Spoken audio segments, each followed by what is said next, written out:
Bonjour à tous et bienvenue pour cette nouvelle vidéo livresque aujourd'hui où je vous parle d'un deuxième tome, donc d'une duologie. À ma connaissance, il n'y aura pas de troisième tome. Enfin, tout est possible parce que de toute façon la fin est assez ouverte, donc il pourrait peut-être y avoir une suite, mais il me semble qu'à l'heure actuelle, il n'y a que deux tomes.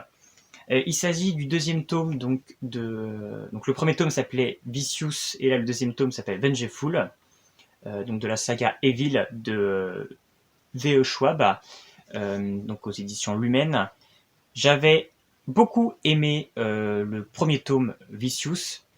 J'avais beaucoup aimé les deux tiers, en fait, les deux deuxièmes tiers du premier tome. C'est vrai que le premier tiers du premier tome, j'étais passé un petit peu à côté sur les raisons un petit peu de la création de l'univers. J'étais pas forcément très convaincu, mais la deuxième partie était absolument géniale.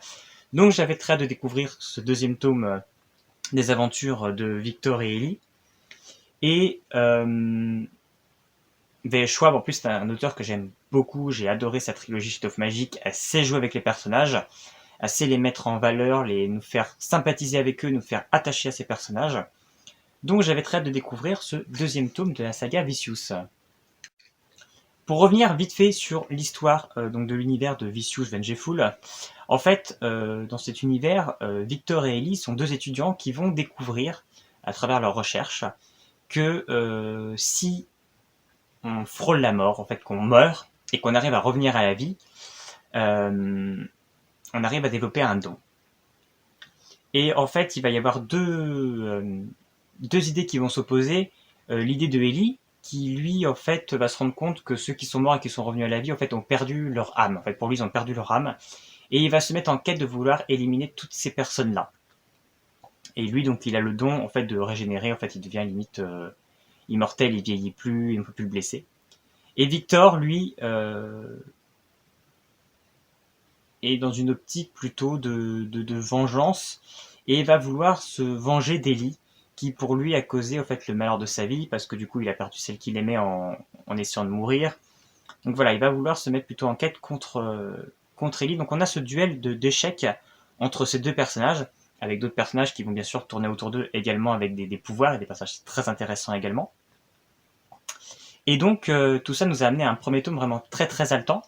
Donc là où en fait où j'avais pas forcément adhéré, c'était la création des pouvoirs, leur manière de mourir qui était un petit peu peut-être cherchée ou un peu facile quelque part, et pour revenir à la vie. Donc ce côté-là, j'avais pas trop, voilà, c'était un petit peu mon petit bémol sur le premier tome. Mais après toute la partie dualité entre les deux personnages, tous les personnages qui étaient autour, leur histoire, leur background, leurs sentiments, les liens qui existent entre les deux, le fait qu'il n'y ait pas forcément de gentils ou même, enfin limite ils ont tous une part de méchanceté et que finalement on peut pas dire qui est le méchant de l'histoire parce qu'on comprend tous leur but et leur motivation. En plus par leur background, parce que le fait qu'on sache vraiment le passif, le passé, la jeunesse de chaque personnage nous explique pourquoi ils ont ce tel comportement en fait aujourd'hui à l'âge adulte. Donc tout ça était vraiment très intéressant et c'est vraiment la force de V. Schwab de pouvoir vraiment créer des personnages vraiment très profonds, très forts, qui nous fait plus immerger dans l'histoire que finalement un univers très complexe. Et là-dessus, c'était vraiment très réussi sur le premier tome, et c'est vrai que cette dualité entre ces deux personnages était vraiment très très intéressant. Et on retrouve tout ça, tous ces ingrédients-là, dans ce deuxième tome Vengeful, qui pour moi est un réel coup de cœur. J'ai adoré ce deuxième tome, pour moi il est largement meilleur que le premier, ça c'est clair et net. On a tous les points positifs du premier, voilà. On retrouve le côté des personnages profonds, donc on retrouve les mêmes personnages que le tome 1, donc plus une petite nouvelle, donc celle qui est sur la couverture, qui elle est une Marcella, qui est la femme en fait d'un mafia et qui va se découvrir elle aussi, va frôler la mort et va donc acquérir un don et qui va aussi rentrer dans une sorte de vengeance auprès de son mari et qui va vouloir prendre la tête de la mafia, entre guillemets la tête de la ville et révéler limite au grand public l'existence des dons. Et bien sûr, autour de ce personnage, on va retrouver le personnage de Victor et le personnage d'Ellie, avec des nouvelles motivations, avec des nouvelles... Voilà, on retrouve un Victor qui est revenu, qui est malade et qui a un problème avec son don, qui va chercher à se soigner. Et on a un Ellie qui, voilà, je préfère pas, enfin, je veux pas, voilà, spoiler, mais qui a un nouveau rôle dans ce tome qui est assez surprenant et plutôt aussi très intéressant, et toujours avec cette profondeur de ces personnages, toujours ces personnages vraiment ambigus avec un côté sombre, des motivations pas forcément toujours assez égoïstes, en fait, qui ont des motivations très égoïstes. et donc humain, et ce qui rend ce livre très prenant, parce que finalement on est loin des livres qu'on peut lire habituellement où les héros voilà, sont parfaits, etc. Là on est vraiment sur un côté vraiment très humain, très réaliste au fond, sur leurs sentiments et sur leur manière d'agir, qui nous les rend en fait, malgré leurs mauvais agissements, plus sympathiques, parce que plus ancrés dans la réalité et plus dans le réel. Donc là-dessus, c'était vraiment très très très intéressant. On retrouve cette immense partie d'échecs où chacun bouge ses pions pour essayer de piéger l'autre. Donc ça, encore une fois, c'est vraiment très bien réussi. La psychologie des personnages est vraiment très bien réussie.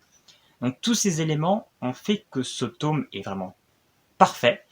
On a tous ces personnages qui convergent finalement vers un point unique, vers une rencontre finale en fait où tout le monde va se réunir au même lieu euh, dans ce tome.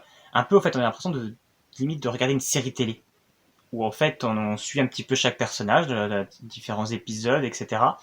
Et puis il y a ce final de fin de série où tout le monde se réunit, tout le monde se retrouve pour un final explosif, et c'était le cas de Vengeful, avec toujours ses désirs, ses ambitions de chaque personnage très bien mis en avant, et voilà, j'adore VS Shop pour ça, parce que c'est vraiment sa grande qualité. Elle m'avait transcendé dans Shadow of Magic, surtout dans le tome 3.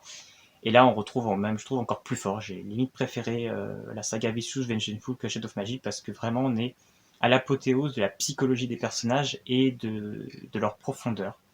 Et c'est vraiment un univers très très très intéressant. Donc si vous aussi vous avez lu Vicious Vengeful, n'hésitez pas à me laisser un petit commentaire pour qu'on puisse en parler. Et puis sinon, on se retrouve bientôt pour une prochaine vidéo. N'hésitez pas à vous abonner à la chaîne pour être au courant de la sortie. Et puis à bientôt.